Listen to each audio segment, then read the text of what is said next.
Hi, welcome back. My name is Michelle and you're watching Michelle's Life. I was tagged by Lily over at Sweet Love Books to do the rapid fire book tag.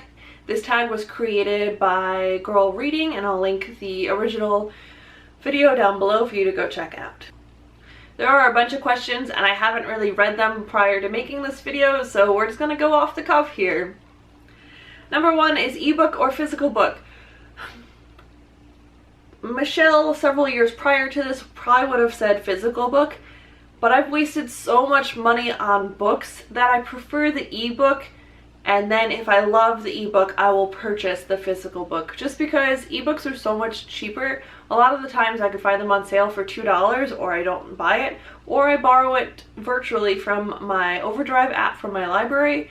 So unless I rate a book 4 or 5 stars, I usually don't keep it on my shelves, and I've wasted so much money. And also, I really like ebook format because I read it faster. I don't know what it is. And also, holding a book at night, I'm just so tired that sometimes the Kindle's just easier. Number two is paperback or hardback. I love paperbacks, but they have to have a flop factor. If they are the rigid paperbacks that you know you're going to break the spine in, I just feel queasy the whole time I'm reading those. So I like paperbacks the most, but they do need to be floppy and not rigid. Number three is online or in-store book shopping. Personally, I would always rather support local bookshops or just bookstores in general because I think they need to stay around.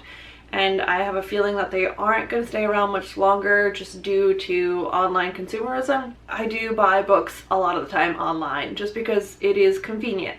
But usually twice a month, my husband and I like to just go, and mostly I like to go, walking around our bookstores that are around here, and definitely there's one back home in Florida that I will be going to quite often. I just like perusing the shelves and finding books on my own that I haven't necessarily heard about on other outlets, such as BookTube. So definitely in-store first and online second. The next question is trilogies or series. Personally, I think I like series more. There's always that dumpy second book in a trilogy that's not very good. I have to say in the Trial by Fire trilogy, both of them were really good, so I can't even fathom what's in store in the third one. Definitely didn't have the second book slump problem in that trilogy. And the Sweet Evil trilogy, I think it did have that second book slump. It was still really good, but the first one was really strong and the third one was even stronger. So I think I like series just because it gives the author more time to flesh things out. But then again, sometimes I really don't have an answer to this question. That's what I'm concluding. Heroes or villains? Villains, 100% of the time. They are more interesting, they go through more character development, they're more relatable because there's a dark side in each and every one of us. Next is a book that you want everyone to read. I don't know. I guess that would have to be The Lies We Tell Ourselves by Robin Talley. This book was originally recommended by Kayla over at Kayla Rain, and then my friend Jody read it and I read it, and I just feel like it's a really great book to connect people, get them to start talking about our history and how it's not really so much in our history, that it's still common today and it's still an important issue that needs to be addressed. Just racism and prejudice and hatred in general. I think it's a really important book and I would like for more people to pick it up. Recommend an underrated book. I haven't physically seen or heard anyone else read this book. I've been talking about it since January of 2016 and I would love for someone else to pick this book up. Even if you hate it, read it. Let's talk about it. I will link my review down below. The last book that you finished was A Court of Mist and Fury. Weird times. I never thought I was gonna read that book, but I did, and I actually really liked it. The last book that you purchased.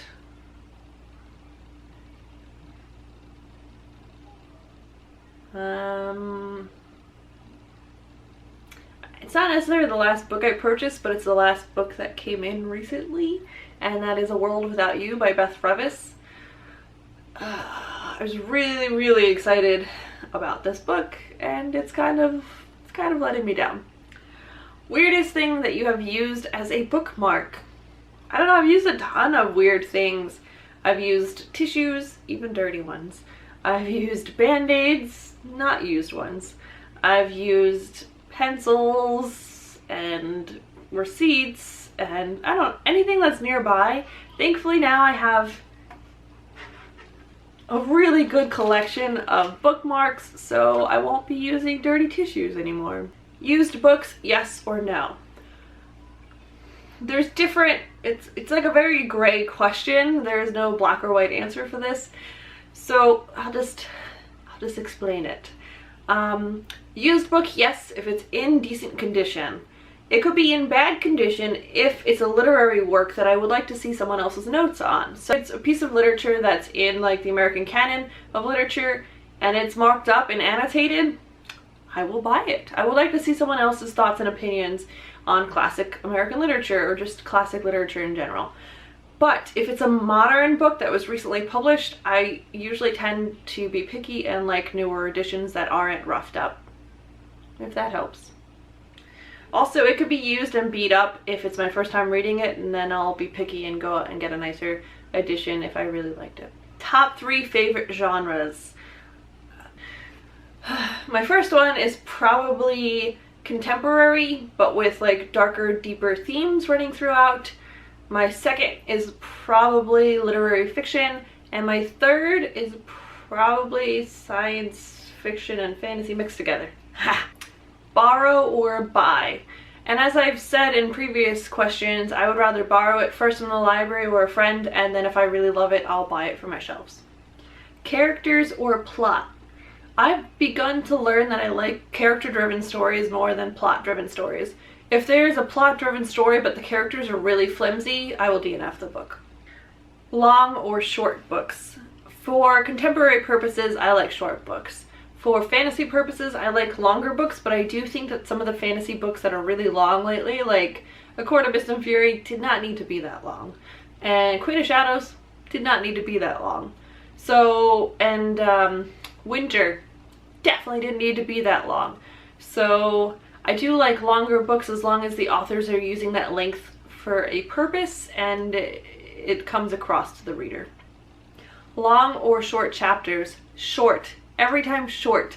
As readers, we feel like we hit milestones when we get to those chapter caps, and it makes us feel compelled to read more because we know that the other chapters are going to be short. If you have long chapters, I'm probably just going to read that one chapter and be like, alright, I'm going to put you down for a little while because I know that the next chapter is going to be a time commitment as well. Name the first 3 books that you can think of. The Body Electric, The Raven Boys, and Sleeping Tom? Books that make you laugh or cry. I cried like a baby in Sweet Reckoning, which is the 3rd book in the Sweet Evil trilogy. I know, Sweet Evil, Sweet Evil, Sweet Evil. I've talked about it enough. I'll stop talking about it now. A book that made me laugh? I don't know, I laughed a lot of the times during the whole Raven cycle, just at Ronan as a character in general, so I'll say The Raven Boys. Our world or fictional worlds? I don't know. Both of them were pretty messed up. I like the world that I've created for myself. I love my husband and my daughter, and I love our life. I love that I have the ability to read and write and make these videos, and I feel that I am very privileged to be able to do such things. And I really enjoy the people that I have surrounded myself with and just the life that I've created. I'm very proud of myself for getting my degree. I'm excited to go back to teaching when I go back to Florida, or possibly becoming a school librarian. But outside of my tiny world and into the actual world that I live in, it's pretty damn scary. So if I were to leave my little world, I would choose fictional. Yes, every time, fictional. What fictional world would I want to live in? I'm not really sure. They're all pretty messed up. So probably not a fantasy fictional world. I don't know. I'll have to think about this a little more. Audiobooks, yes or no? Audiobooks are very tricky because my daughter hates listening to them. So on road trips, absolutely. It definitely breaks up the time. It makes me feel like I'm reading, though I'm not sitting down and reading. It makes me feel accomplished. It gives me a memory for that road trip instead of just staring at the road for like 14 hours. So definitely on road trips. As far as being home and listening to audiobooks while like cooking and cleaning and stuff like that, or just on small drives, it has to be a contemporary. I can't listen to heavy fictional worlds such as fantasy or sci-fi because I space out a lot, or you know, I have to go handle my daughter and I have to stop the audiobook, and I just can't physically build up these worlds in my mind while listening to them on audiobook. I can listen to fictional ones while driving, again on road trips, but not at home. Do you ever judge a book by its cover? Yes. But if it has an ugly cover, I will say that I still pick it up because I'm like, wow, you have a really ugly cover. Let me know more about you, because why are you so ugly? Book to movie or book to TV adaptations? I can't really think of any good TV adaptations. I can think of some really great movie ones. Harry Potter, The Help. I can't really think of anything other than those right now, but I don't really know any good TV adaptations, so I'm gonna stick with movie. The last question is series or standalones? I don't know. It depends on the genre. So I like standalones when it comes to contemporary, but I haven't really read a series contemporary, other than I do want to read the Neapolitan novels, but those are literary fiction novels that are in a series, which I've never read one of those either. So I'm really looking forward to that. But if it's fantasy, I want it to be a series. If it's sci-fi, I want it to be a series. If it's like, I don't know what else, paranormal, I want it to be a series. So I guess I like the way it is now. I like contemporaries being standalones and everything else being series, including, I'm pretty excited about literary fiction. So that's it for this book tag. Thank you again, Lily, for tagging me. I'll link her video down below as well as the original video. And who do I want to tag? I would like to tag Jody because I want you to keep updating your blog and I love your recent posts. I would also like to tag Julie over at A Girl in a Book, and Karen over at A Simple Cup of Tea, because I don't think I've seen you do a tag video in a while. So that's it for this tag video. Thank you for watching, liking, subscribing, and commenting. That's it. See you guys next time. Bye!